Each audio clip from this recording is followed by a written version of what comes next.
The slap wasn't just loud, it was shocking. It cracked through the humid morning air outside the Jefferson County Courthouse like a gunshot, drawing gasps from the small crowd waiting in line for hearings. The woman who took it didn't stumble, didn't scream, didn't fight back. She just stood there, her face turned to the side, her expression unreadable, the red mark blooming slowly across her cheek. Her name was Danielle Parker. The man who hit her wore a badge, Officer Brad Keller, 38, uniform pressed, eyes sharp with the kind of authority that had gone unchecked for too long, stood over her with his jaw clenched. His hand still hovered midair, as if even he couldn't believe what he'd just done, but the arrogance in his posture said otherwise. "You move again and I'll cuff you," he snapped. It happened on a Tuesday morning, right on the courthouse steps in downtown Birmingham, Alabama. The place was buzzing, defendants shuffling in, lawyers pacing, courthouse staff grabbing coffee, and 24 people watching what no one wanted to believe they were seeing. A uniformed cop striking a black woman in broad daylight. Danielle's only movement was the slow rise and fall of her chest. Her voice came out steady, level, with not a hint of the fear he wanted to see. "You just made the worst mistake of your career." Brad's lip curled. "You threatening an officer now?" "No," she said, wiping a streak of blood from the corner of her mouth. "Just stating a fact." Behind them, someone pulled out a phone.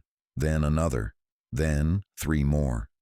The crowd had gone silent except for the distant rumble of a city bus and the nervous whisper of a courthouse security guard radioing for backup. The officer's partner, a younger man named Officer Luke Peterson, stepped forward hesitantly. "Brad, maybe we should—" "Stay out of this," Brad barked, his voice echoing off the marble columns. "She refused an order. That's resisting." Danielle blinked slowly. "I refuse to be shoved." He pointed at her bag. "You can't bring that inside without inspection. I told you to wait, and you ignored me." "You told me to step back," she replied evenly. "I was already standing behind the line. You decided that wasn't enough." The bystanders watched in frozen disbelief. A few whispered that they'd seen her before, always dressed sharp, always calm, always walking through these steps like she belonged there. No one knew that in less than 2 hours, she'd be sitting inside that same courthouse wearing black robes with her name engraved on the bench. Judge Danielle Parker. Right now, no one saw a judge. They saw a black woman in a navy blazer with a bruise forming on her cheek, surrounded by authority that thought it could erase her dignity. A voice rose from the back of the crowd. Malcolm Reed, a defense attorney who had just stepped out for a smoke. "Hey, what the hell is this?" He pushed his way forward, phone already recording. "Officer, you just hit her. You need to stand down now." Keller turned. "Back off, counselor. You interfere, and you're next." Malcolm didn't move. "You just assaulted someone outside a federal courthouse. You think that badge makes you untouchable?" Keller's smirk was cold. "It makes me the law on this sidewalk." "No," Malcolm said. "It makes you visible, and right now you're being watched." At least 5 phones were aimed his way. Someone muttered, "It's streaming already." Danielle finally spoke again, quiet but deliberate. "Officer Keller, my name is Danielle Parker. You'll want to remember it." He laughed. "What, you a paralegal or something?" She tilted her head slightly. "Something like that." The courthouse doors opened and Emily Norris, a clerk with pale skin and wide eyes, froze mid-step when she saw the scene. "What's going on?" she whispered. Keller barked, "Stay inside, official business." But Emily didn't move. She'd seen Keller before, heard the rumors, the complaints that went nowhere. Her eyes shifted between Danielle's calm defiance and the officer's clenched fists, and for the first time, she didn't turn away. Inside the courthouse, a bailiff named Harold Dixon caught sight of the growing crowd through the glass doors and came rushing out. "Brad!" he shouted. "What's going on out here?" "She resisted," Keller insisted. Dixon frowned. "That woman?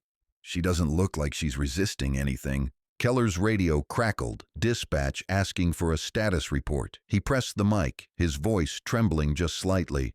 "Possible disturbance, female suspect, uncooperative." Danielle's tone stayed flat. "You can stop pretending now." "What did you say?" She looked him straight in the eyes. "You're on camera. You know it. Everyone here knows it. So if you want to keep your badge, start telling the truth." For the first time, uncertainty flickered in his eyes. Malcolm took a step closer, keeping his voice calm. "Officer, I advise you to disengage immediately." But Keller didn't back down. He grabbed Danielle's wrist and twisted it, pushing her toward the hood of his patrol car. Gasps erupted. A child in the crowd began to cry. Danielle winced, but didn't scream. "You really want to go through with this in front of the courthouse?" she asked through gritted teeth. "Until you learn some respect," he sneered. "Respect," she said softly, "is earned." Then the second officer, Luke Peterson, finally acted. He stepped forward, grabbing Keller's arm. "That's enough," he shouted. "She's not fighting you. Let her go." The crowd erupted in murmurs. Keller froze, breathing hard. His grip loosened. Danielle straightened her blazer and looked at him like she was memorizing his face. "You'll hear my name again," she said quietly. "Soon." Keller's hand trembled. "Don't threaten me." "I don't need to." Within minutes, courthouse security swarmed the steps, escorting Danielle inside for safety while an internal affairs officer pulled Keller aside. The crowd parted for her, some still filming, others whispering. She didn't look shaken. She looked like someone who'd seen this before and was done pretending it didn't happen. Malcolm caught up to her as she reached the marble doors. "You okay?" "I've been worse," she said, voice measured. "You should file immediately." "I will," she replied, "but not as a complaint, as a record." "A record?" She turned her gaze toward the courthouse seal etched into the stone arch above them. "Because when I sit in that courtroom today and he walks in thinking he still holds power, I want him to know exactly who he laid hands on." Malcolm blinked. "Wait, She didn't answer. She just walked inside, every step deliberate, every bruise turning into quiet fire. Behind her, the crowd's chatter rose. Some said she was a lawyer, others said a witness. No one guessed the truth. Not yet. Officer Brad Keller stood by his patrol car, radio still in hand, watching her disappear through the courthouse doors. He didn't realize it yet, but the woman he'd just assaulted was about to sit in judgment over his entire career and his future. The cameras kept rolling. The world had already started watching. And by the end of the day, justice wouldn't just be served, it would be remembered. By the time the courthouse doors closed behind her, Danielle Parker had already made up her mind. She wasn't going to let the morning's humiliation define her, it was going to expose something larger. But before the headlines, before the courtroom silence that would later stop a city cold, Danielle's journey had begun in places most people never look. She grew up on the west side of Birmingham, Alabama, in a neighborhood where sirens were more common than sleep. Her mother, Evelyn Parker, had been a schoolteacher, sharp, respected, and relentless about one thing: her daughter's education. Evelyn would say, "Books will get you where buses won't." Danielle listened. She had no other choice. Her father, a postal worker named Raymond Parker, worked double shifts so she could attend a magnet high school across town. Danielle saw bias early. She was 14 when a police cruiser stopped her and her cousin while they walked home from a public library. The officer said they fit the description. No explanation, no apology, just the assumption that they didn't belong in that neighborhood. That night, her father sat her down and said, "You don't let anyone decide who you are, baby. You decide that for them." By 17, Danielle had a perfect GPA and a full scholarship to Howard University. Her mother cried for the entire drive to D.C., whispering prayers under her breath. Danielle promised she'd come back and change things for girls who looked like her. It wasn't a slogan. It was an oath. At Howard, Danielle discovered her calling in constitutional law. She spent nights buried in case files, fascinated by the contradictions of justice, how it promised equality, yet left entire communities invisible. Professors noticed her precision. One called her a storm wrapped in calm. But calm didn't mean silence. In her senior year, a classmate, a black pre-law student named Malcolm Reed, introduced her to courtroom observation programs. They'd sit in the back of municipal hearings, taking notes on bias in sentencing patterns. Time and again they watched as white defendants walked away with fines while black defendants faced months in jail for lesser charges. Danielle kept a notebook filled with every name, date, and verdict. She called it her ledger of silence. By 24, she graduated at the top of her class from Georgetown Law, armed with degrees, recommendations, and a fire that no institution could tame. But the system didn't hand her anything easily. Law firms praised her demeanor but hesitated at her fit. One partner told her she was intimidating in a way clients might not understand. Another said, "You're impressive, but you don't look like our senior associates." So she stopped trying to fit. She built her own practice. Danielle founded Parker Legal Group in a rented corner office above a beauty supply store in Birmingham. No signage, no funding, just her laptop, a second-hand desk, and an inbox full of eviction cases no one else would touch. Within a year, she had represented over 100 clients, mostly women of color, wrongfully terminated, fined, or evicted under discriminatory policies. She didn't chase money, she chased proof, and word began to spread. By 28, she'd earned the nickname the Steel Whisperer among local attorneys. Judges admired her composure, even when she shredded opposing arguments with surgical calm. Journalists began noticing too. A local column once wrote, "Attorney Parker doesn't raise her voice, she raises standards." Still, she wasn't chasing fame. Her eyes were on something higher, the bench itself. That chance came 3 years later. A vacancy opened for a district judgeship after a corruption scandal. Danielle applied, thinking her odds were slim. She was young, black, and unconnected. But during the interview, when asked why she wanted the position, she didn't give the polished answer they expected. She said, "Because people who look like me stand before benches every day that were never built for them. It's time they see someone who knows what that feels like and still believes in justice." Silence filled the room. 3 weeks later, she got the call. The governor's office had approved her appointment to the Jefferson County Court. Her mother, Evelyn, wept again. Her father just nodded quietly and said, "Now they'll have to look you in the eye." Danielle's first year on the bench wasn't easy. Older attorneys tested her, mispronounced her name, questioned her rulings. One even called her sweetheart in open court. She didn't react. She let her gavel do the talking. Her judgments were airtight, her demeanor unbreakable. By the end of her second year, complaints about her strict tone began circulating coded words from those unused to accountability. But her record spoke for itself. Fair rulings, equal treatment, and zero tolerance for disrespect. She'd quietly earned a reputation as one of the most consistent and fearless judges in Alabama. But she also earned enemies. One of them was Officer Brad Keller, though neither of them knew it yet. Their paths had crossed years earlier, indirectly. Keller had been cited for excessive force in 2018, the same year Danielle presided over a case involving one of his arrests. She had dismissed the charges against the defendant, ruling that Keller's testimony lacked credibility and proportionality. The decision embarrassed his department, earning him a warning from his superiors. From that day, her name became shorthand among a certain circle of officers, whispered resentment wrapped in casual racism. He didn't recognize her that morning on the courthouse steps. To him, she was just another black woman walking with quiet confidence in a space he thought belonged to him. But she recognized him. When Keller's hand connected with her face, the memory of that 2018 case flashed like lightning in her mind, the filed complaints, the ignored evidence, the silence that followed. And just like that, everything connected. Danielle's rise wasn't luck. It was built from moments like these, moments where restraint was power, where patience wasn't weakness but strategy.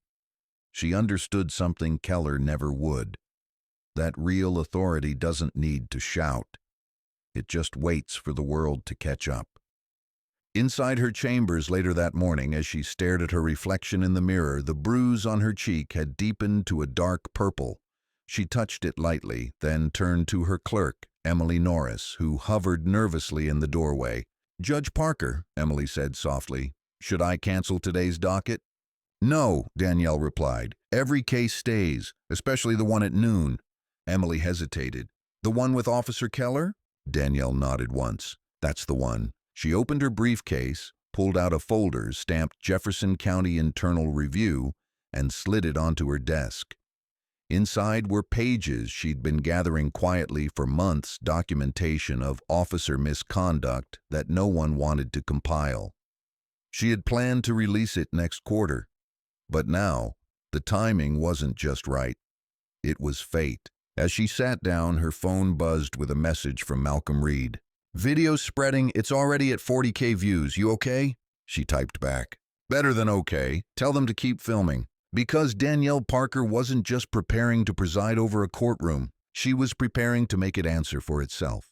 And outside, unaware of what was coming, Officer Brad Keller stood in the courthouse parking lot, his hands shaking, watching the video of himself hitting her play back on another officer's phone. His world was beginning to unravel.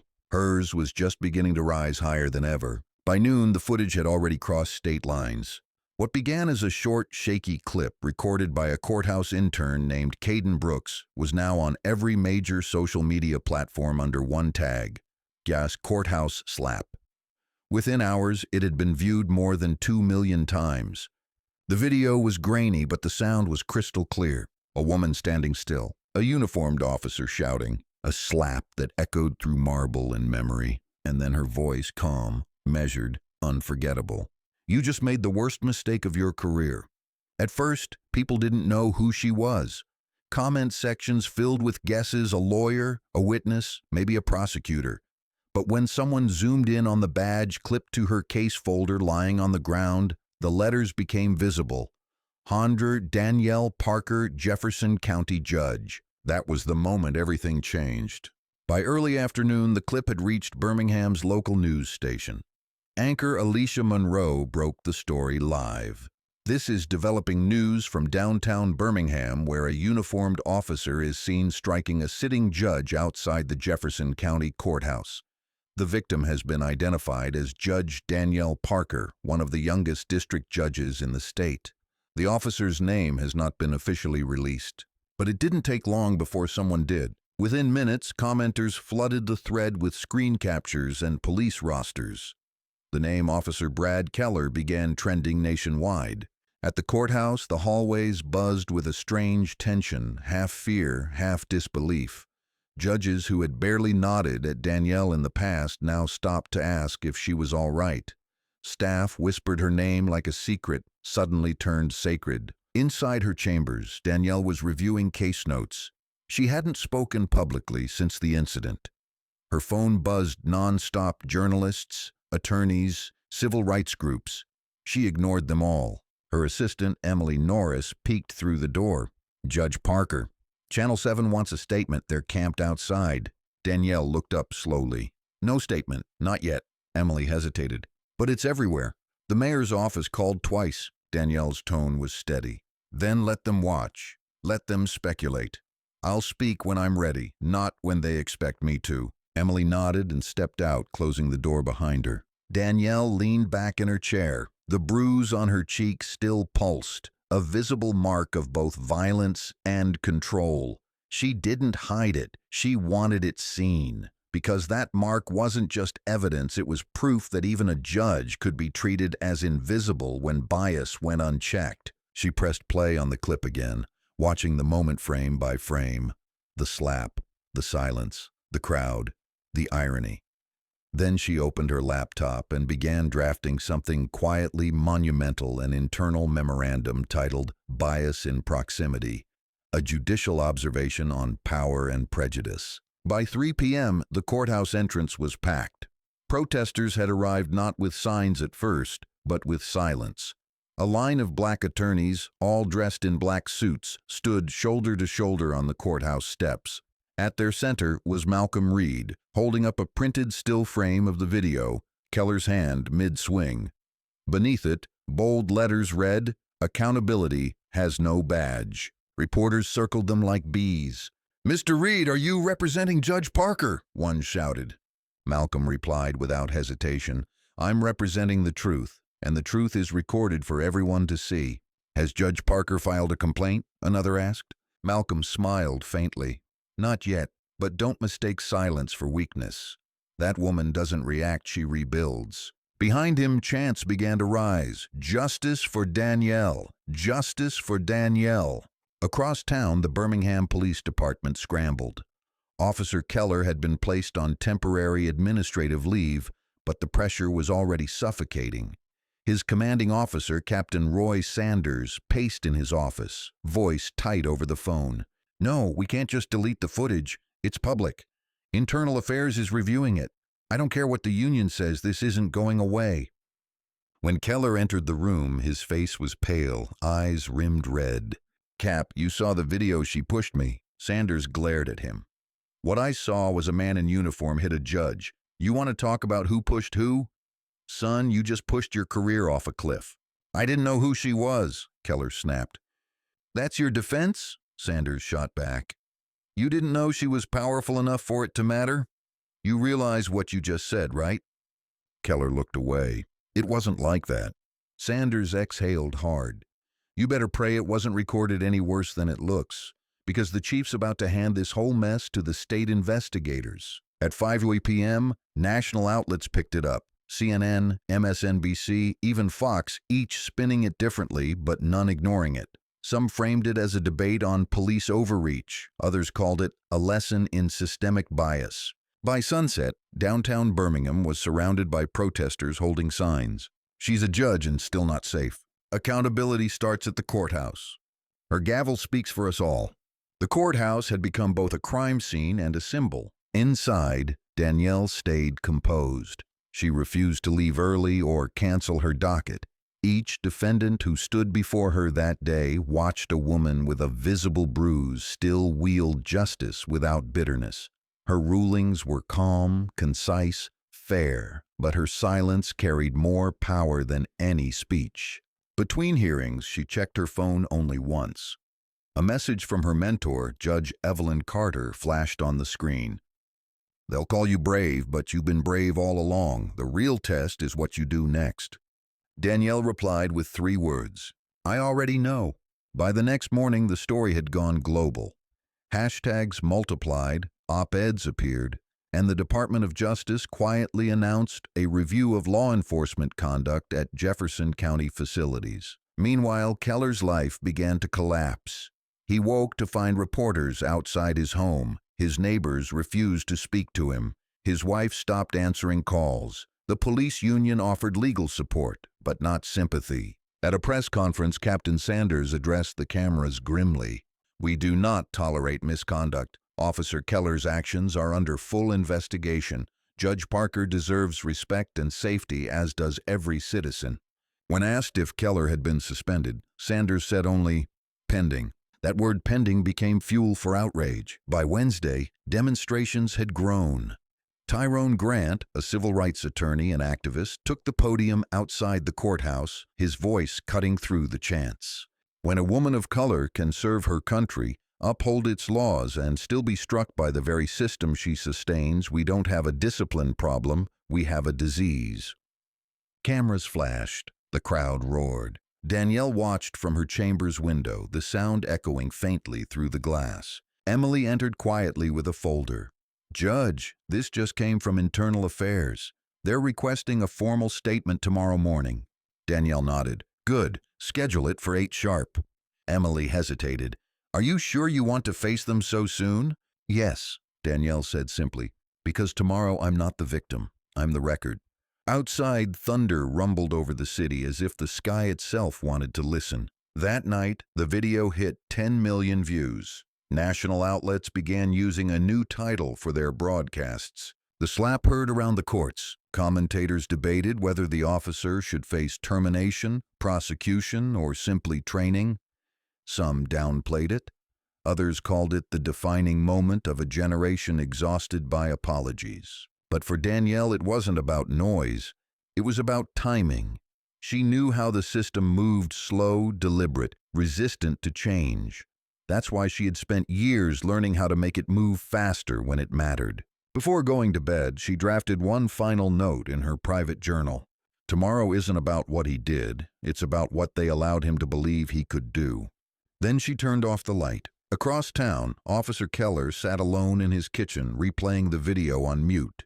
His own reflection stared back from the screen, each frame an accusation he couldn't silence. And in less than 12 hours, he would walk into the courthouse again, only this time, the woman he struck would be waiting for him on the bench. The morning sky over Birmingham was a hard, cloudless blue, the kind that looks calm but promises no mercy. Inside the Jefferson County Courthouse, every corridor hummed with whispers. The same officers who had once greeted Officer Brad Keller with nods now avoided his eyes. His badge was clipped but dull, his confidence gone. The man who used to walk these halls like he owned them was now just trying to survive them. He arrived at Internal Affairs at exactly 8 o'clock. 2 reporters followed him up the courthouse steps until a security guard blocked their way. Cameras flashed, catching the sweat glistening on his temple. The bruise on his knuckles had faded overnight, but the internet had already immortalized it. Inside the conference room, the air was still and cold. 3 investigators sat at a long wooden table. A recorder clicked on. "Officer Keller," said the lead investigator, Rachel Dunn, her voice clipped and calm. "This interview is being recorded as part of an internal review regarding your conduct on October 3rd. You understand your rights?" Keller nodded stiffly. "Yes, ma'am." Rachel adjusted her glasses. "You're aware that the incident has received national attention?" "I am." "Then I'll get straight to it. Did you or did you not strike Judge Danielle Parker outside the Jefferson County Courthouse?" Keller's jaw tensed. "I didn't know she was a judge." "That's not what I asked." He hesitated. "Yes, I made contact after she refused to comply." Rachel leaned forward. "Define refused to comply." "She stepped forward after being told to wait for bag inspection." "So you hit her?" Keller's voice cracked. "It wasn't a hit, it was a reaction. She was confrontational." The investigator paused. "She was unarmed, standing still, and you, an armed officer, struck her in public." Keller rubbed his temples. "I was following protocol." Rachel's tone sharpened. "Which protocol authorizes physical assault during a security check?" He didn't answer. The silence stretched. The recorder caught every second of it. Finally, Rachel said, "Officer Keller, there were at least 14 witnesses. 6 of them were courthouse employees. Do you understand the magnitude of this?" He swallowed hard. "People don't understand what it's like out there every day, being tested, disrespected. You give an inch, they take your authority." Her voice stayed even. "That's not authority. That's ego." Keller's hands clenched into fists. "You don't know what it's like to wear this uniform." Rachel looked him dead in the eye. "No, but I know what it's like to live under what that uniform represents when it's abused." The room went still. A second investigator cleared his throat and handed over a printed transcript of the viral video. Frame by frame, timestamp by timestamp. Every word Keller said on record had already been said online. There was no defense left, only delay. When the session ended, Keller walked out without a word. Outside the room, Captain Roy Sanders waited with folded arms. "How bad?" Keller asked quietly. Sanders exhaled. "Bad enough that you should stop talking altogether. You're suspended, effective immediately." "That's not fair." "Fair?" Sanders snapped. "You hit a judge, son. That's not just misconduct. That's career suicide." Keller's face hardened. "I didn't mean—" Sanders cut him off. "Intent won't save you. Actions will bury you." He walked away, leaving Keller standing alone in the hallway, watching the world that had once obeyed him now shut him out. At the same time, upstairs, Judge Danielle Parker sat in her chambers reviewing court filings. Her cheek had faded from violet to gold, but her focus was razor sharp. Across from her sat Malcolm Reed, his phone buzzing non-stop. "Every outlet wants a quote," Malcolm said. "They're calling this the slap that shook the system." Danielle didn't look up. "They're calling it what sells, but what matters is what it exposes." Malcolm leaned back. "You know they're going to ask why you haven't pressed charges." "I don't need to press charges," she said. "I need to press the truth." He frowned. "You're planning something." "Yes," she said quietly. "I'm going to show them what accountability looks like when it's not a press release." Malcolm nodded slowly. "You've got Internal Affairs, the DOJ, and every activist in the city on your side. You could end his career overnight. Danielle looked up at him. His career isn't the problem. The culture that built him is. That afternoon, the city held a joint press conference. The mayor, the police chief, and the district attorney stood at a podium surrounded by reporters. The city of Birmingham, the mayor began, does not condone or excuse the behavior exhibited by Officer Keller. An independent investigation is underway and appropriate disciplinary action will follow. The crowd murmured. Someone shouted, "Is he arrested?" Another voice, "Will the judge speak?" The police chief stepped up, his voice firm but careful. "We have to let the process play out. Officer Keller is on unpaid suspension pending review. Judge Parker has been contacted and offered full cooperation from the department." It wasn't enough. The crowd booed. Signs rose higher. Suspend the badge, not the justice. Accountability isn't optional. Across town in a coffee shop near City Hall, Alicia Monroe watched the live broadcast while writing her next article. She typed the headline slowly. "When a judge becomes the evidence, the case that's shaking Alabama's faith in fairness." She scrolled through the viral footage again, her journalistic instinct catching something most people missed: the exact moment after the slap when Danielle didn't react with anger but with warning. That composure, that power, was what the world was responding to. It wasn't just the violence, it was the way she refused to let it define her. Meanwhile, at his apartment, Keller sat in darkness. His phone buzzed with messages he couldn't bear to open. The union representative had advised him to lay low and avoid statements. His wife had taken their daughter to her parents' house. Even the neighbors avoided him. He turned on the TV and saw his own face plastered across every channel. Anchors debated his motives. Analysts dissected his words. Some said he panicked. Others said it was prejudice. He didn't recognize the man on the screen, but he also didn't deny what he saw. For the first time, silence felt louder than any defense. The next morning, Danielle arrived at the courthouse before sunrise. The air was crisp, the steps quiet. She walked past the same spot where it had happened. The faint outline of scuff marks still stained the concrete. She stopped for just a moment, looking down. Then she whispered to herself, "Let's finish this." At 9 sharp, the Judicial Conduct Review Board convened. It was an emergency session, something that rarely happened. The board consisted of senior judges, attorneys, and state officials. Danielle was asked to appear as both a witness and a participant. When she entered the room, every conversation stopped. Cameras clicked softly.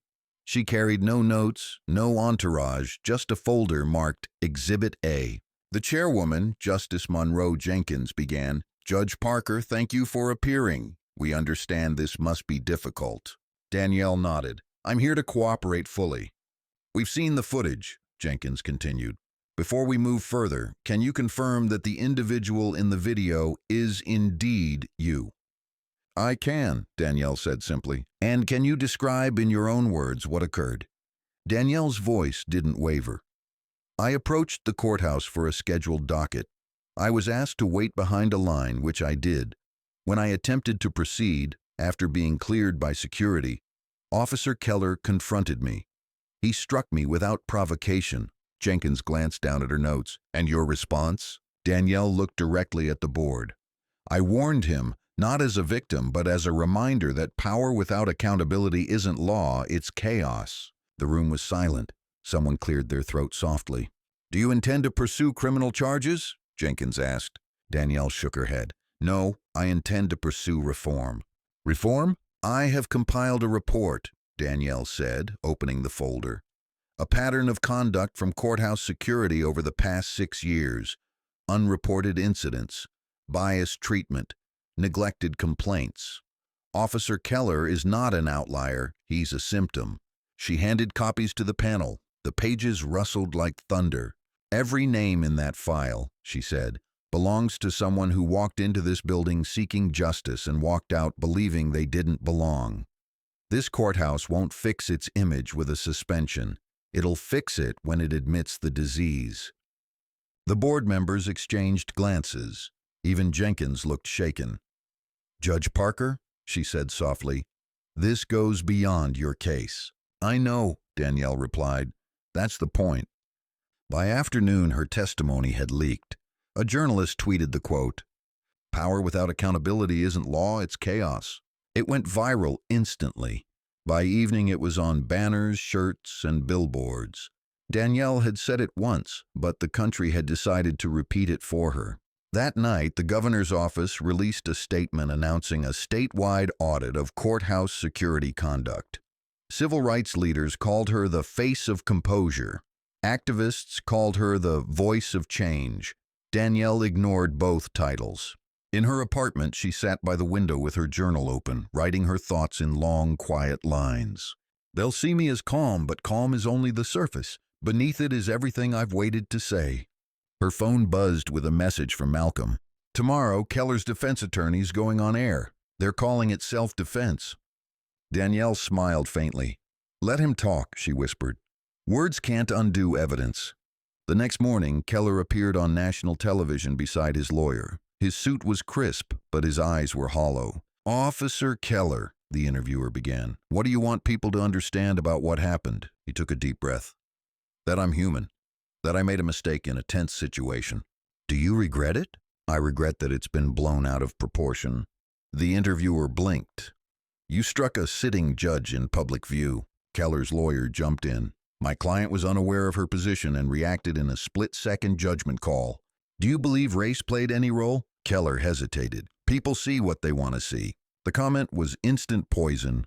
Within an hour, it was trending again. "Did your people see what they want to see?" with thousands of users replying, "We saw enough." By dusk, the police chief released a final statement. "Following internal and external investigations, Officer Brad Keller is hereby terminated from the Birmingham Police Department effective immediately." The footage of him leaving the precinct in silence played on repeat across the evening news. At home, Danielle watched without satisfaction. She didn't celebrate his fall, she noted the system's slow acknowledgement of truth. She closed her laptop, turned off the TV, and whispered to herself, "Now the real work begins." Because justice, she knew, wasn't the end of the story. It was only the opening argument. The courthouse was unnaturally quiet that morning. The marble floors seemed to swallow every footstep. Every staff member, from the clerks to the bailiffs, moved like they were part of a live broadcast, because, in a way, they were. News crews had set up outside the main entrance. Protesters stood across the street holding signs that read, "Justice wears a robe," and "Respect the gavel." Inside, every corridor whispered one name, Judge Danielle Parker. For the first time since the incident, she was returning to the bench. She didn't take a back entrance. She didn't ask for security. She walked straight up the same courthouse steps where she'd been struck, the bruise now healed, the memory not. Reporters shouted questions, but she kept walking, her heels tapping like a metronome of calm. "Judge Parker, are you planning to speak today? Do you forgive Officer Keller? Will you continue presiding over his hearing?" She didn't answer any of them. When she reached the doors, a single guard held them open. "Welcome back, Judge," he said quietly. Danielle paused, looked him in the eye, and replied, "Let's make today count." Inside courtroom 4B, the seats were full attorneys, press, officers, and ordinary citizens. There hadn't been this much attention on a Jefferson County hearing in decades. The air was tense enough to hum. At precisely 10 o'clock, the bailiff's voice rang out, "All rise. The Jefferson County District Court is now in session, the Honorable Judge Danielle Parker presiding." Every person in the room stood, and then she entered. Danielle wore her judicial robe like armor. The gold seal on her chest glinted beneath the fluorescent lights. She took her seat slowly, methodically, eyes scanning the courtroom. The same place where so many had faced judgment, now watching her deliver it in silence. Sitting at the defense table was Brad Keller. His lawyer leaned close, whispering nervously, but he wasn't listening. His face was pale, his expression unreadable. He hadn't seen her since that morning outside. When their eyes finally met, something in him faltered. Danielle didn't glare, didn't smirk. She simply looked at him with the measured patience of someone who had already made peace with the truth. Court is in session, she said evenly. We'll begin with docket item 1. For the next hour, she handled unrelated cases, landlord disputes, small claims, minor criminal hearings. Her tone was exact, professional, unshaken. It was as if she were proving to everyone in that room that she wasn't defined by what happened, but by what she still stood for. Then, just before noon, she paused. Next case, she said, State versus Keller. The courtroom fell silent. Reporters leaned forward. Every pen froze mid-air. Keller's attorney stood. Your Honor, for the record, we request reassignment of this case to another judge, citing potential conflict of interest. Danielle regarded him coolly. Conflict of interest implies bias. Do you believe I cannot be fair? Given recent events, the attorney said, clearing his throat, we believe it's impossible for any human being not to be influenced by, she interrupted softly. You're suggesting that because I was struck, I'm incapable of impartiality, yet the man who struck me claims he was capable of professionalism in that same moment. Which of us sounds more consistent? The courtroom gasped. The attorney stammered, Your Honor, Danielle raised a hand. Your motion for reassignment is denied. The record will show that this proceeding continues as scheduled. Keller stared down at the table. His hands shook. The prosecutor, Assistant District Attorney Harold Dixon, stood.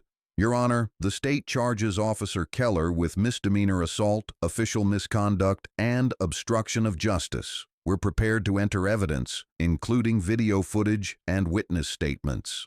Danielle nodded once. Proceed. As the footage played on the courtroom monitor, Keller shifted uncomfortably. The slap, the crowd, his words echoing in the room again. You move again, and I'll cuff you. Danielle didn't flinch. She had already lived it once. Watching it again was no longer pain, it was closure. When the video ended, silence fell heavy and complete. Even the sound of paper shuffling seemed loud. Keller's attorney stood. Your Honor, my client acted under stress. He had no intent to cause harm. The situation escalated due to miscommunication. Danielle leaned forward slightly. Miscommunication? Yes, Your Honor. He was performing his duty to secure the courthouse. Her voice was calm. And what duty authorizes a strike to the face of a non-threatening civilian? The attorney faltered. None, Your Honor, but it happened anyway, she finished. The attorney swallowed hard. My client has served the city for 12 years. He's received commendations. Danielle cut in gently. 12 years of service doesn't erase 1 minute of prejudice. The attorney's mouth opened, then closed again. He sat down. Keller finally spoke. His voice was rough. Judge Parker, She stopped him with a small gesture. You will address this court, not me. He nodded. Yes, Your Honor. Continue. I didn't know who you were, he said, voice cracking. I swear I didn't. I thought you were another person trying to ignore protocol. Danielle regarded him silently. So if I weren't a judge, this would have been acceptable. No, of course not. Then why does my title matter in your apology? He didn't answer. Because if I weren't who I am, she said quietly, you wouldn't be sitting there regretting it. You'd be out there repeating it. The courtroom was dead still. Keller lowered his head. For the first time, shame seemed to take root where arrogance once lived. During recess, reporters flooded the courthouse plaza. Social media exploded again. Hashtags shifted from just courthouse slap to the judge returns. The nation watched live as Danielle resumed her seat that afternoon, more composed than any politician, more powerful than any headline. Inside, the hearing resumed. Danielle allowed the prosecution to present additional testimony. One of the witnesses, Clerk Emily Norris, took the stand. Ms. Norris, the prosecutor said, you were present during the incident? Yes. Can you describe what you saw? Emily's voice trembled at first, but steadied. Judge Parker was standing still. She didn't raise her voice. She didn't provoke him. He struck her. I've never seen anything like it. Why didn't you intervene? Emily's eyes glistened. Because we've all been trained to stay out of the way, even when we know it's wrong. Danielle watched her closely. Ms. Norris, she said softly, Would you say fear plays a role in silence? Emily nodded. Yes, Your Honor. Every day. Danielle leaned back. Let the record reflect that silence under fear sustains injustice as much as action under hate. The clerk's eyes filled with tears. Thank you, Judge. By the time closing statements ended, the room was thick with quiet tension. The jury wasn't deliberating guilt. This was a pre-trial hearing, but everyone already knew the weight of the moment. Danielle stood. This court will recess until formal charges are advanced to trial.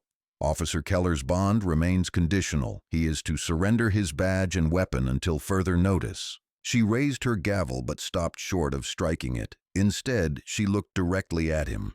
Mr. Keller, I hope you learned something from this, she said, because power is temporary, but consequences aren't.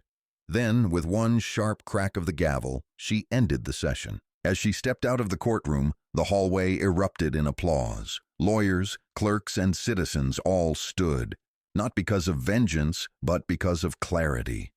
Danielle didn't smile.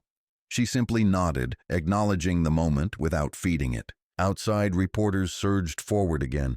Judge Parker, how does it feel to preside over the man who attacked you? She stopped, looked straight into the cameras, and said, Justice doesn't require anger. It requires memory. Then she walked down the courthouse steps, past the spot that had once been her humiliation, now turned into her victory. But as she reached the bottom, Malcolm Reed appeared beside her, holding his phone.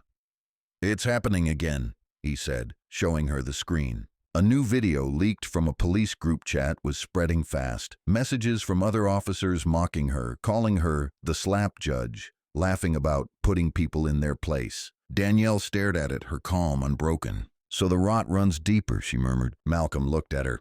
What are you going to do? Her answer came like a verdict. I'm not done yet. Because for Danielle Parker, the real trial wasn't what happened outside the courthouse, it was everything that was still hiding inside it. And by the time she was finished, no one wearing a badge or robe would ever forget her name again. The leaked messages hit harder than the slap ever did. Within hours, screenshots of the police group chat had spread across every news network in America. Laughter, memes, jokes about teaching her respect. Some of the officers even used laughing emojis under the clip of Danielle being struck. And one line, just one, caught the country's attention. That's what happens when they forget who runs the courthouse. The city's leadership went into damage control mode, but the fire had already started. By morning, protesters weren't just outside the courthouse, they were outside police precincts, city hall, and the mayor's mansion. The chants echoed for blocks. Who runs it now? The judge does.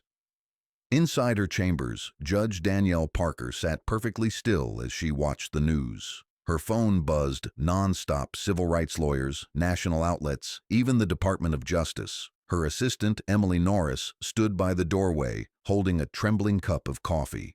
Judge, it's everywhere, Emily said softly. The messages, the names they've already identified half the officers in that chat. Danielle closed her laptop gently. Good. Emily looked uncertain. Good? Yes, Danielle said. Now we know what's been hiding behind the badge. Moments later, Malcolm Reed walked in, looking exhausted but determined. You saw it, right? The DOJ just announced a full-scale investigation into the Birmingham Police Department. They're calling it Operation Blue Line. You've just cracked open a system, Danielle. She looked up at him, calm as ever. No, they cracked it open themselves. I just refused to look away. That afternoon, the Chief Justice of Alabama convened an emergency session. Every camera in the state pointed toward Jefferson County. The state's top legal officials, law enforcement representatives, and civil rights leaders were all seated in one chamber. When Danielle entered, the room fell silent. Not the uncomfortable kind of silence, but the kind that follows respect earned the hard way. The Chief Justice, Eleanor Brantley, gestured for her to sit. Judge Parker, she said, you are here as both witness and participant. What you've uncovered has implications far beyond one officer. These messages reveal a pattern of bias in enforcement and court procedures statewide. Danielle folded her hands. I'm aware, Brantley continued. You've requested to address this body directly. You may proceed. Danielle stood, adjusting her robe. Her voice carried easily across the marble walls. Justice, she began, is not a ceremony, it's a contract, one that promises equality, even when power forgets its limits. What happened to me on those courthouse steps wasn't a personal assault.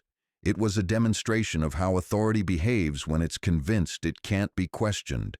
She paused. The silence was total. For years, complaints about courthouse security, police conduct, and racial bias have been filed and buried. Some by fear, some by convenience.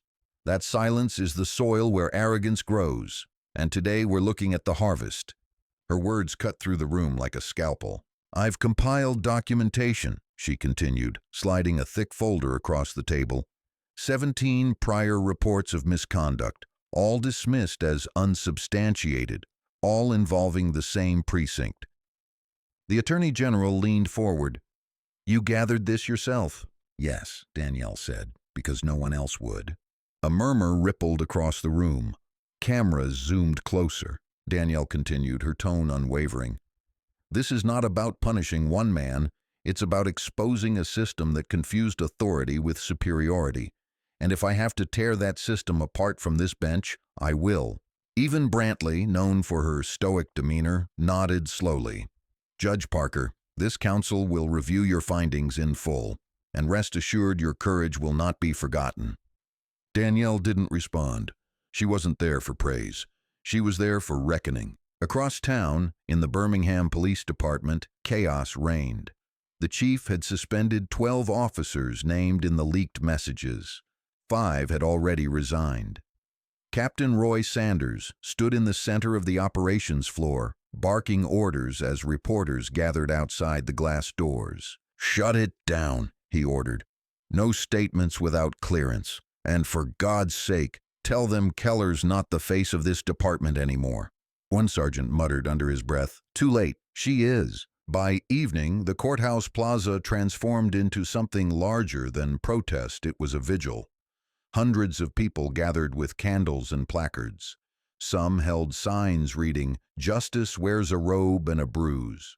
Others carried photos of family members wronged by the system. Danielle stood at her window and watched from above. She didn't go out.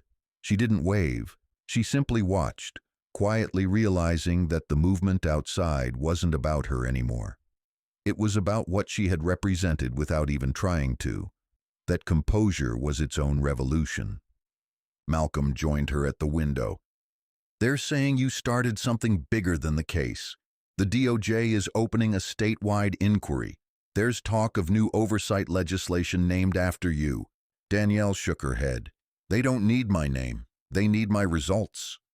The next day, the courtroom overflowed again, but this time, it wasn't Keller's defense hearing. It was the official misconduct inquiry into the entire courthouse security division, a hearing Danielle had personally authorized. The first to testify was a retired bailiff.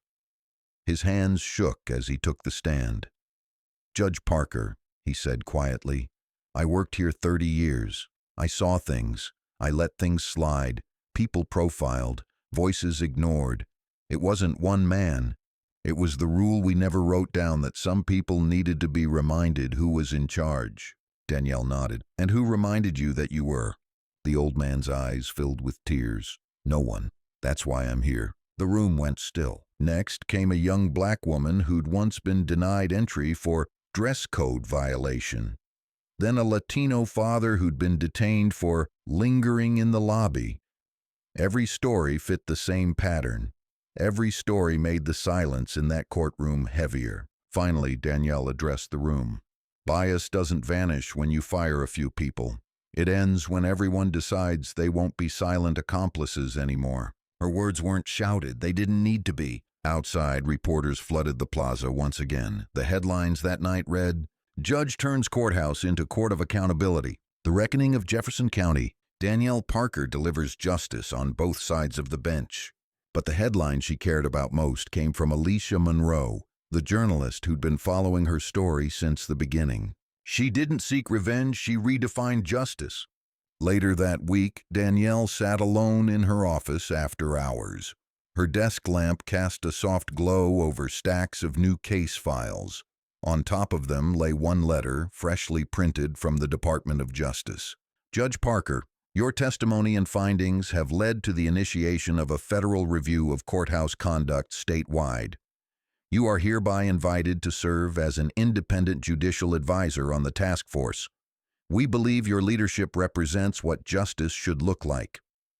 She set the letter down, staring at it in silence. Then she looked at the window again.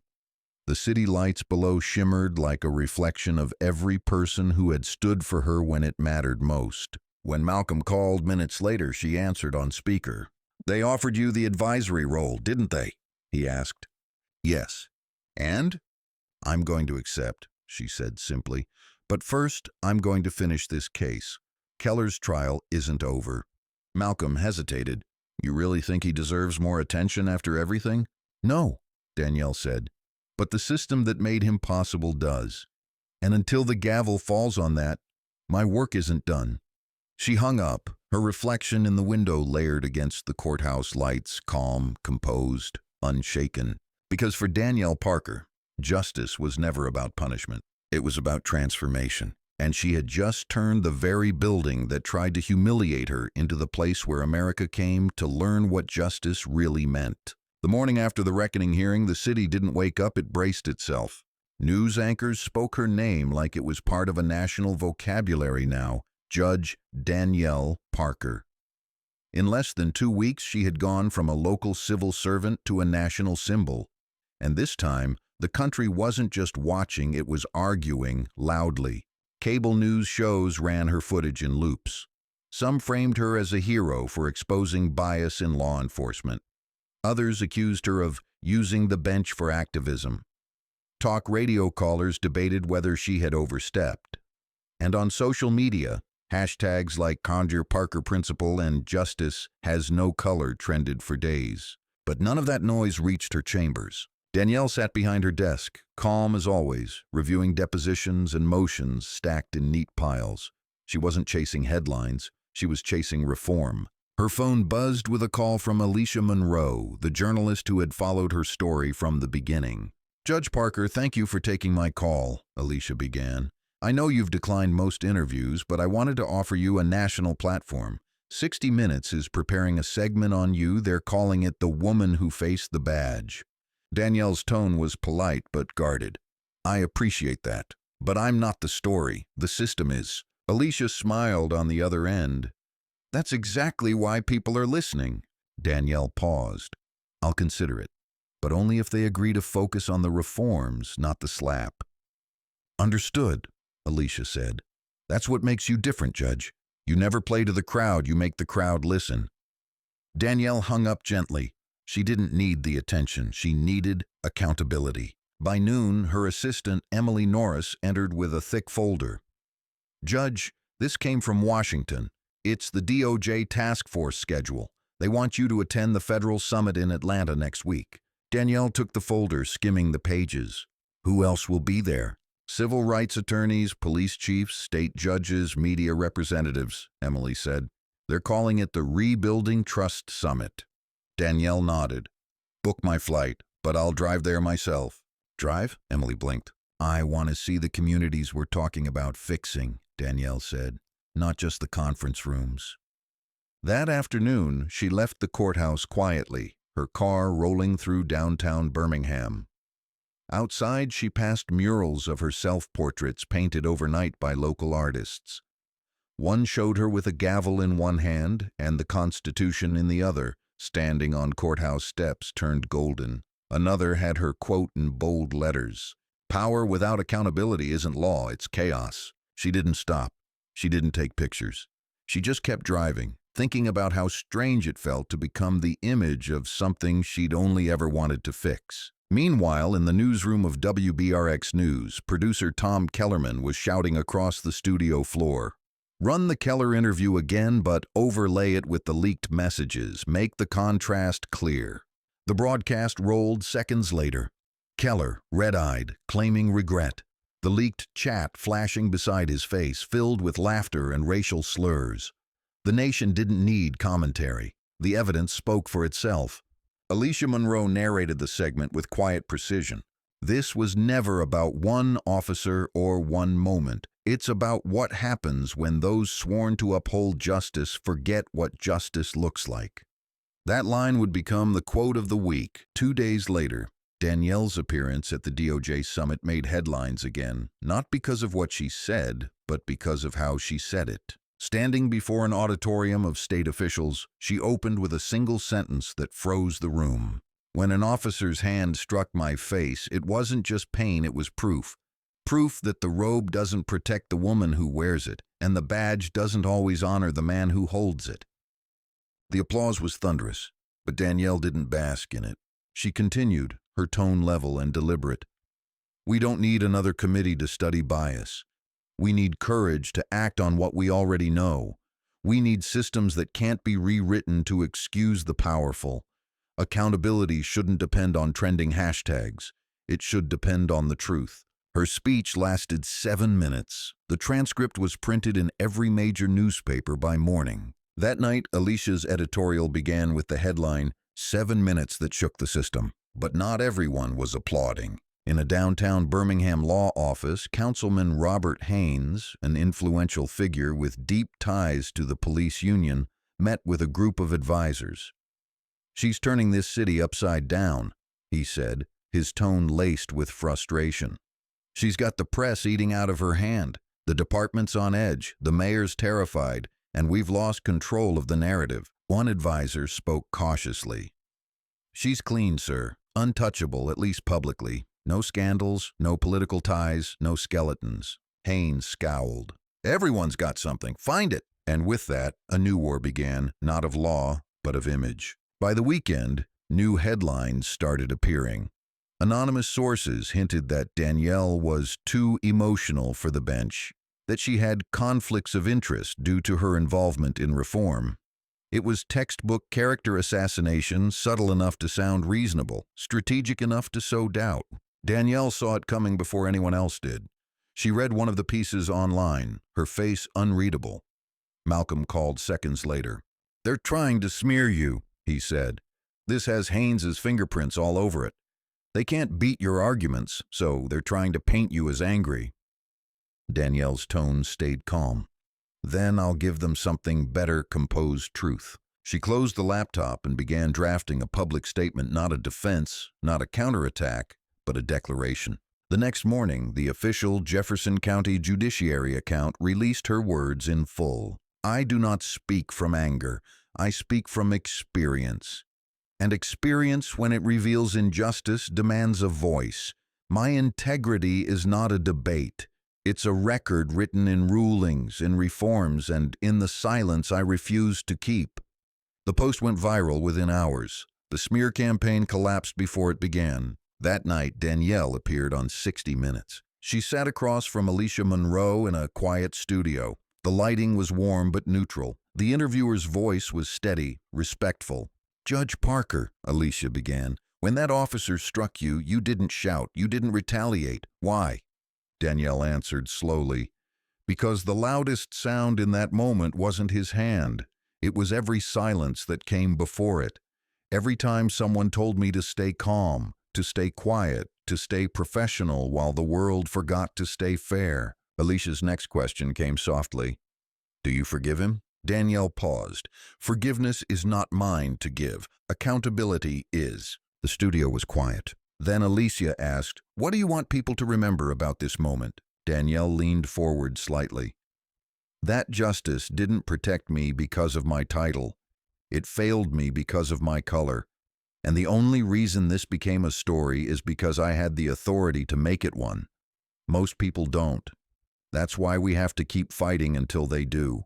When the segment aired, viewership broke records. It wasn't rage that captured people, it was clarity. The image of Danielle sitting in silence after those words went viral again, under a new caption. This is what strength looks like. The next morning, Danielle returned to work as usual. No cameras, no entourage, just her robe, her docket, and her steady composure. As she passed through the courthouse lobby, one of the younger clerks, a woman named Shauna Little, stopped her shyly. Judge Parker? Danielle turned, smiling faintly. Yes? Shauna hesitated, then said, I just wanted to say, I started law school because of you. I was afraid before. Not anymore. Danielle's expression softened. Don't study to become me, she said. Study to become better than what I had to fight. Shauna nodded, eyes glistening. Yes, ma'am. Danielle walked away, the echo of her heels fading into the polished hallway, the same hallway that had once whispered about her now spoke her name with pride. Across the country, new reforms began rolling out courthouse training programs, oversight committees, anonymous reporting systems. One headline read, "The Parker Effect, from Birmingham to Boston." But Danielle never let the praise distract her. She knew what came next would be harder because after a storm of attention comes the work of permanence. In her journal that night, she wrote one final line before bed. The world listens when it's shocked, but change only lasts when it's taught. And when she set her pen down, she realized something else. She hadn't just survived the system. She'd changed the way it spoke. By the third week, Birmingham no longer resembled the city it once was.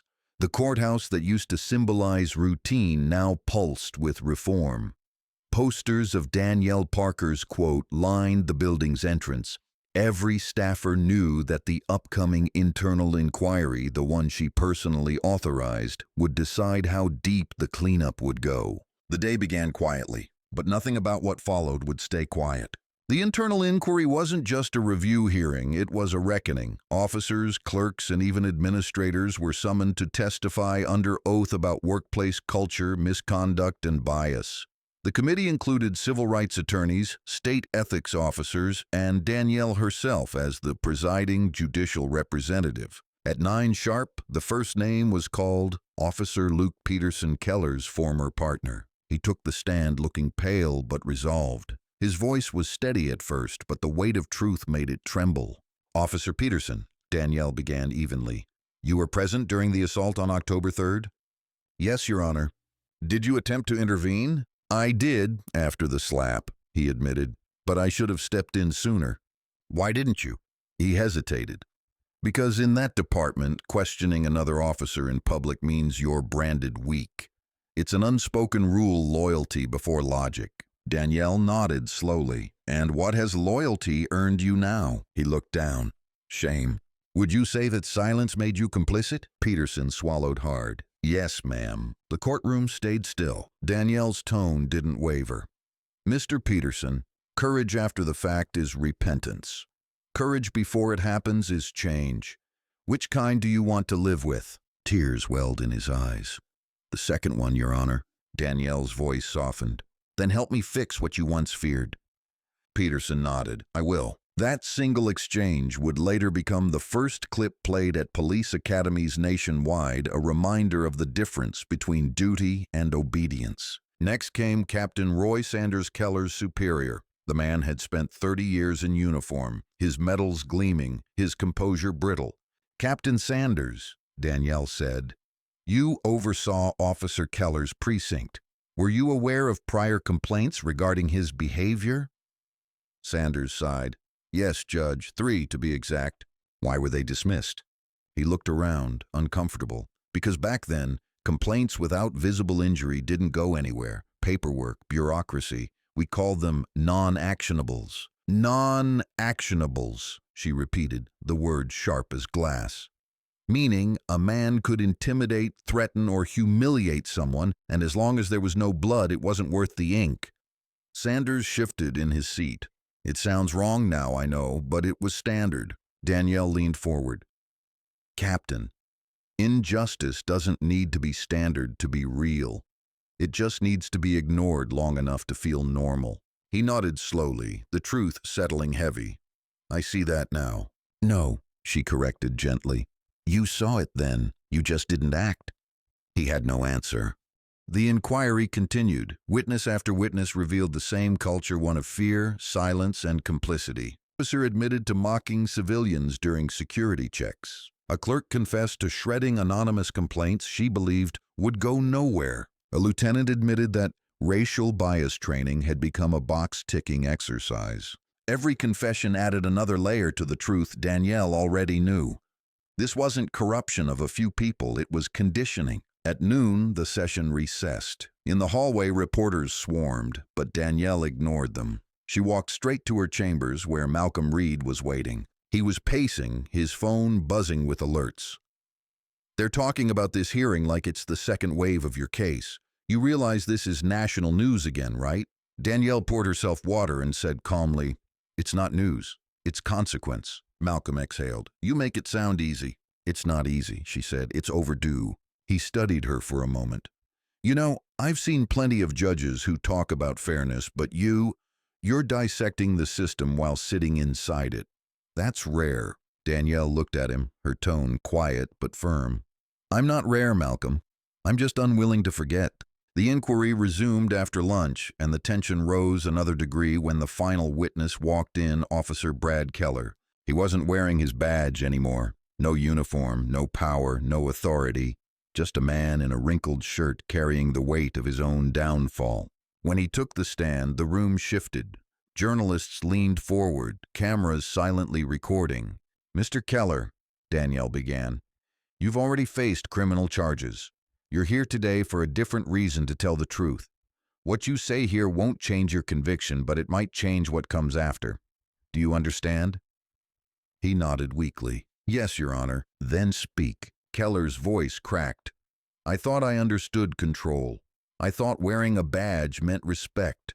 But that day, when you looked at me after I hit you, it was like you saw through everything I'd built, and I realized how small I really was." The room stayed silent. "I used to think power came from fear," he continued, "from making people obey, but I've spent the last 3 weeks learning that fear only isolates you. I don't expect forgiveness, but I needed to say it. I was wrong." Danielle's eyes never softened, but her voice held something human. "Mr. Keller, remorse is valuable only if it becomes responsibility. You can't undo what you did, but you can make sure you're the last to do it." He nodded again. "I will. And if you ever wear another badge," she added, "remember justice doesn't start at the arrest. It starts at the mirror." Keller lowered his head. "Yes, Your Honor." When he left the stand, the reporters outside erupted again, but Danielle didn't linger. She adjourned the session with one clear statement. "We've heard enough to prove what silence costs. The next phase begins not with punishment, but with rebuilding." The official record of the inquiry would later become a model for judicial reform nationwide, but that afternoon, Danielle wasn't thinking about legacy. She was thinking about prevention. That evening, after the courthouse emptied, Emily knocked softly on her door. "Judge?" "Yes?" "There's someone here to see you." Danielle looked up. "Who?" "Captain Sanders. He said it's important." Danielle hesitated, then nodded. "Send him in." When Sanders entered, his posture was different, no longer defensive, just tired.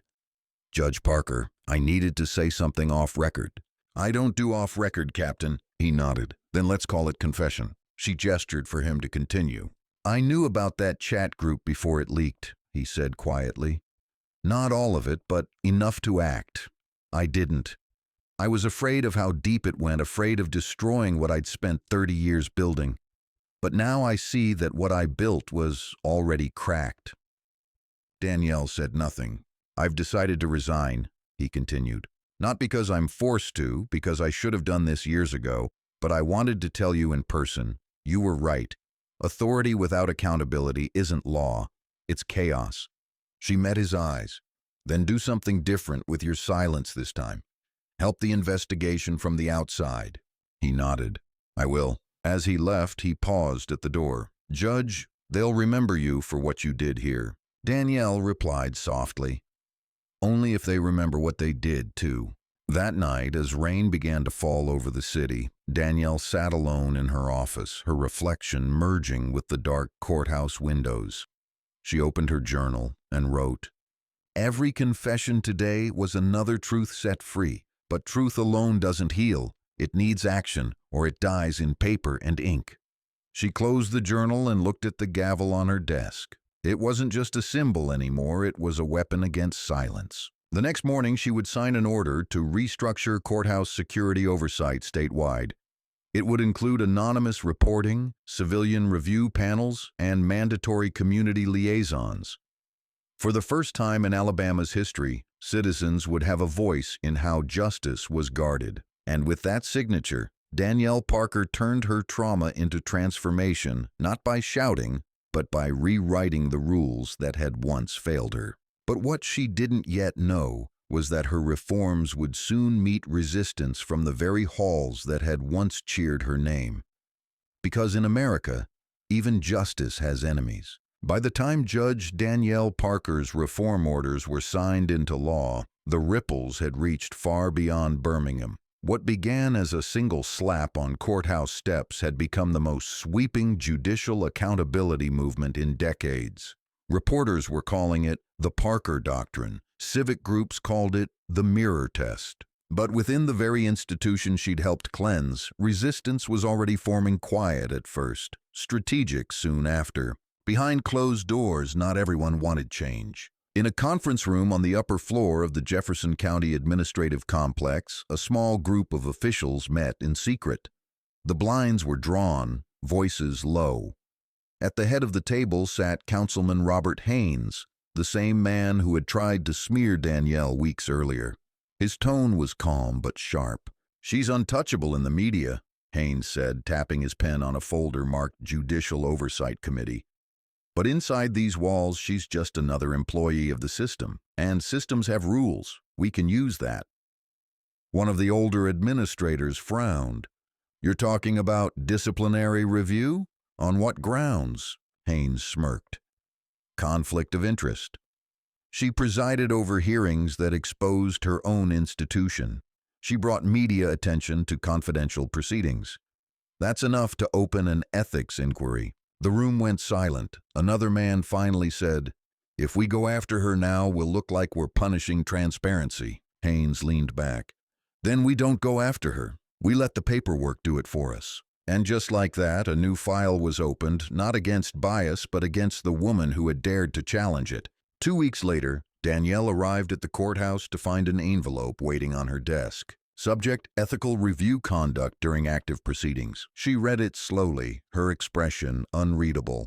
It accused her of potentially compromising judicial neutrality by participating in media narratives surrounding ongoing investigations. In short, they were trying to silence her under the very system she was fixing. Emily stood nearby, her voice shaking. "Judge, this is retaliation. Everyone knows it." Danielle folded the letter carefully. "Then let's treat it like any other case with evidence." She picked up the phone and called Malcolm Reed. "Malcolm, I'm being audited by my own system." He paused. "Of course you are. You shined a light in a house full of shadows, but we'll fight it. You've got more credibility than the people hiding behind those memos." Danielle smiled faintly. "It's not about me. It's about the proof." That afternoon, she filed her formal response, a 30-page defense document with meticulous precision. It didn't argue emotion, it argued law. She cited precedent after precedent, proving that judicial commentary on systemic misconduct did not constitute bias, but responsibility. She ended her filing with a line that would later become legendary in legal circles. "Silence under the guise of neutrality has been the longest-running conflict of interest in American justice." When that sentence leaked to the press, the backlash against her accusers was immediate. Meanwhile, in Washington, the DOJ task force was preparing its first nationwide report. The lead investigator, Rachel Dunn, who had once questioned Keller in the internal review, now headed the division overseeing Danielle's reforms. She called Danielle personally. "Judge Parker," Rachel said, "I just finished reading your proposed oversight structure. You're changing not just policy, you're rewriting ethics itself." Danielle's voice was steady. "Then make sure it holds." "Oh, it will," Rachel said. "And for what it's worth, the country's on your side. They've stopped calling you the woman who was slapped. Now they call you the woman who made the system blink." But not everyone blinked willingly. Councilman Haynes' quiet campaign took a darker turn. He leaked selective excerpts from Danielle's internal emails, twisting them to imply political ambition. One headline read, "Judge Parker considering Senate run?" The story was false, but it was enough to raise questions. A week later, she received a subpoena not from a criminal court, but from the State Ethics Board. They wanted to question her about media conduct and influence. Emily stormed into her office holding the paper. "Judge, this is insane. They're trying to make you the villain of your own story." Danielle looked up from her files. That's what happens when justice stops serving comfort. The system doesn't hate corruption, it hates embarrassment. She stood, adjusting her robe. "Let them question me." The hearing took place in the same courtroom where Keller had once stood. The irony wasn't lost on anyone. The panel of 6 ethics officers sat stiffly behind the bench. Haynes was present in the audience, smirking faintly. Cameras were forbidden, but everyone knew the transcript would leak before sundown. "Judge Parker," the chairwoman began, "you are under review for potential violation of judicial neutrality due to extensive public engagement during an active investigation. How do you plead?" Danielle's tone was even. "With respect, I don't plead. I clarify. You understand the seriousness of this inquiry? I understand it better than anyone here. I've spent the last month proving how power protects itself." The chairwoman frowned. "Are you suggesting this panel is biased?" "I'm suggesting bias is what brought me here." The air in the room tightened. Even Haynes shifted uncomfortably. One board member leaned forward. "Judge, do you regret speaking to the media?" Danielle replied calmly, "No, because when institutions go silent, truth needs a microphone." Another member said coldly, "Your words have ignited protests, disrupted operations, and painted this courthouse as corrupt." Danielle didn't blink. "It was corrupt. My bruise didn't lie." A murmur rippled across the room. The panel chair tried to maintain control. "Judge Parker, you are expected to show restraint." "I did," she interrupted. "Restraint is what kept me from striking back when one of your officers struck me. Restraint is what let me turn pain into policy. But silence would have been betrayal." The room fell into stunned quiet.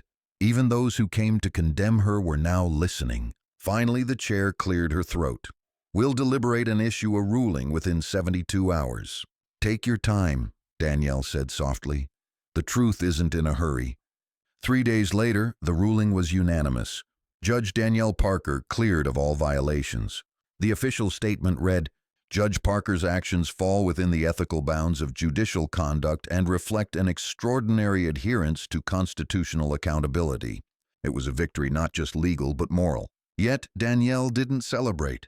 When Malcolm called to congratulate her, she said quietly, "We won the argument, not the battle." He sighed. "You can't fix every piece of it, Danielle." "I don't have to," she said. "I just have to make sure it can't hide anymore." The next morning, she convened one final public session, a press-verified judicial forum titled Transparency and the Future of Trust. Representatives from police, judiciary, and civic groups filled the courtroom. Cameras were allowed this time. Danielle stood at the bench, her voice carrying the same deliberate calm that had once silenced Keller. "For too long," she began, "the courtroom has been treated as the final stop for justice.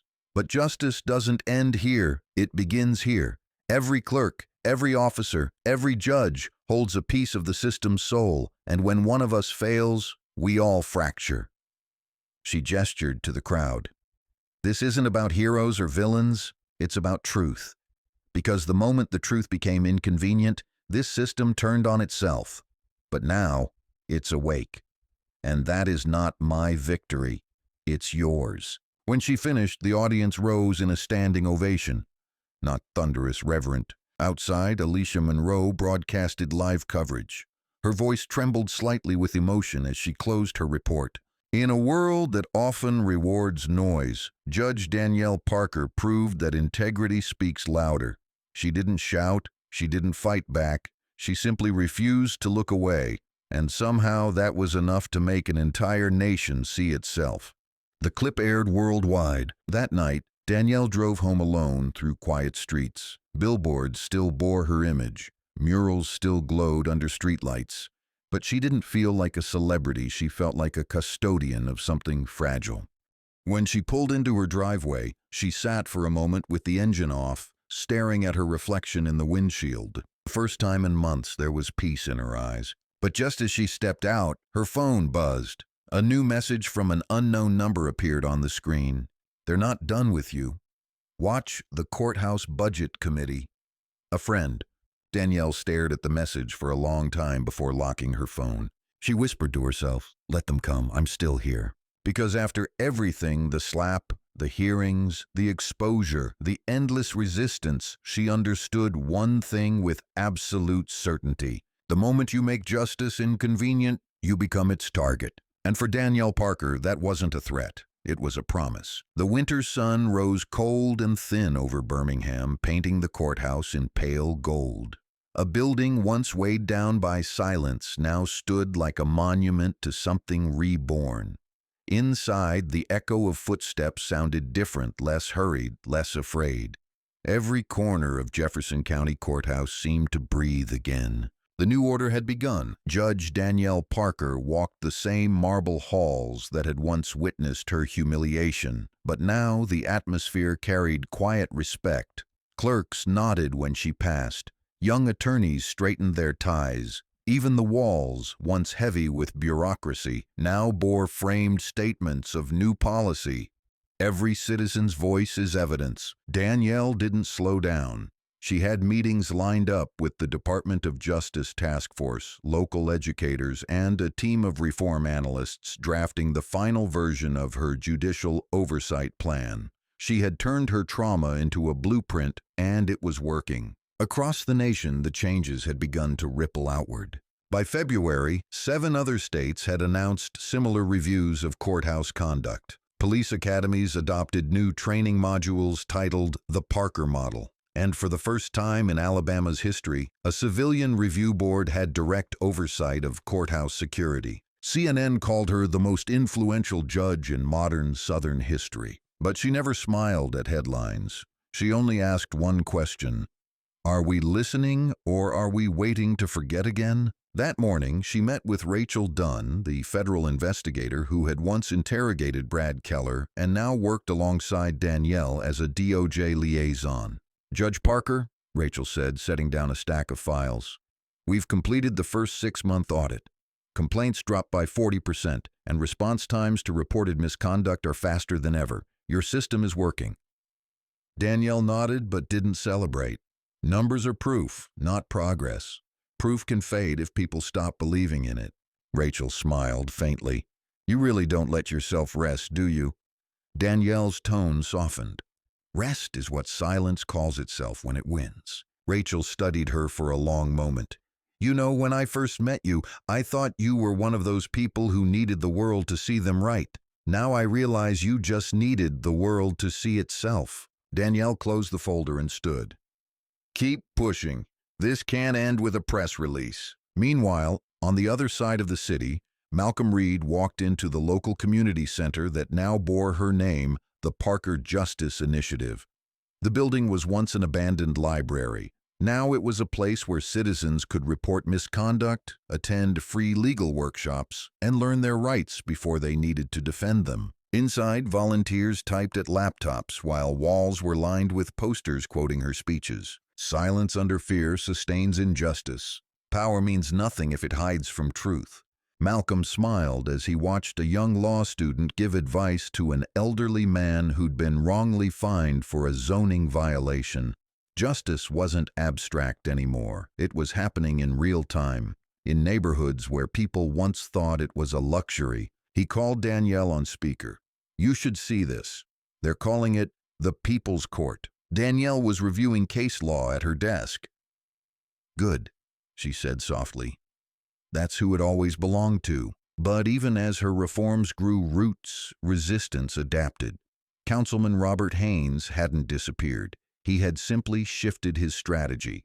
In a televised city council meeting, he raised a motion to reevaluate the fiscal scope of the Parker reforms.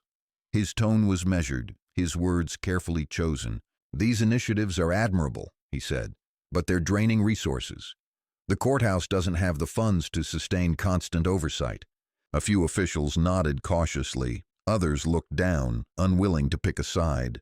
Haynes continued, "Accountability is essential, but we can't turn justice into a never-ending investigation. At some point, we need to move forward." The cameras caught everything. That night, his comments aired across Alabama. When Danielle saw the clip, she didn't frown. She simply said, He just made my next move necessary. The next morning, she called an emergency town forum. Reporters arrived expecting a defensive speech. What they got instead was a masterclass in strategy. Standing before a packed auditorium, Danielle began, "Some say reform is expensive. They're right. But you know what's more expensive? Silence. Every unreported abuse, every ignored complaint, every lawsuit born from misconduct, that's the cost we've been paying for decades." The crowd nodded, murmuring in agreement. She continued, her tone sharp but calm.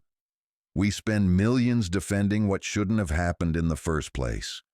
Accountability doesn't drain the system, it purifies it. And I'll spend every dime of my budget to make sure it never closes its eyes again." The applause was immediate. Cameras flashed, and within 24 hours, Haynes's budget motion was dead. Later that week, Danielle received a handwritten letter from Captain Roy Sanders, now retired. "Judge Parker, I've been teaching ethics classes to new recruits. I show them your footage every semester. Some flinch, some get angry, but most start thinking, and that's what matters. You made us look in the mirror, and some of us are still standing there trying to recognize ourselves. Thank you for not hating us, even when you had every reason to. Roy." She read it twice, folded it neatly, and placed it in her journal. Months passed. The reforms solidified. The noise around her began to fade, not because people stopped caring, but because they finally trusted the system again. But one morning, as spring light poured through her office window, Emily entered with an envelope.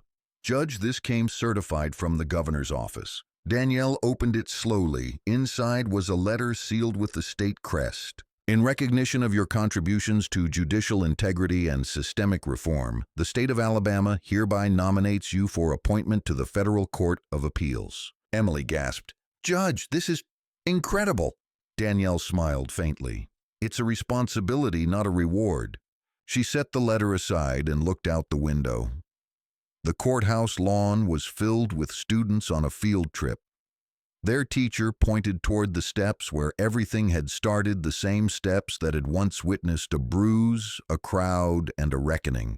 Danielle watched as one young girl, small, bright-eyed, curious, asked a question she couldn't hear. The teacher bent down and answered, pointing up at the courthouse seal. The girl nodded, then smiled wide. That moment was worth more than any appointment. That night she wrote her final journal entry for the year. Justice isn't loud, it's patient. It doesn't always roar through the streets, sometimes it whispers through the halls it rebuilt. The bruise healed, the laws changed, but what matters most is that the next woman who walks those steps will do so without fear. And that's how I'll know this fight was worth it. She closed the journal, placed it on her shelf beside the gavel she'd used in that first hearing against Keller, and turned off the light. Outside, the courthouse stood illuminated against the night, no longer a place of intimidation, but of memory and progress. The very steps that once held violence now carried the weight of victory. And somewhere, in the quiet hum of the city she'd changed, the echo of her words lingered like a promise carved in stone. Accountability isn't revenge, it's renewal. Because for Judge Danielle Parker, justice had never been about erasing pain. It was about transforming it until even the system that once failed her had to stand and listen. And in that transformation, America found something it had forgotten how to believe in: justice unshaken, unafraid, and unstoppable.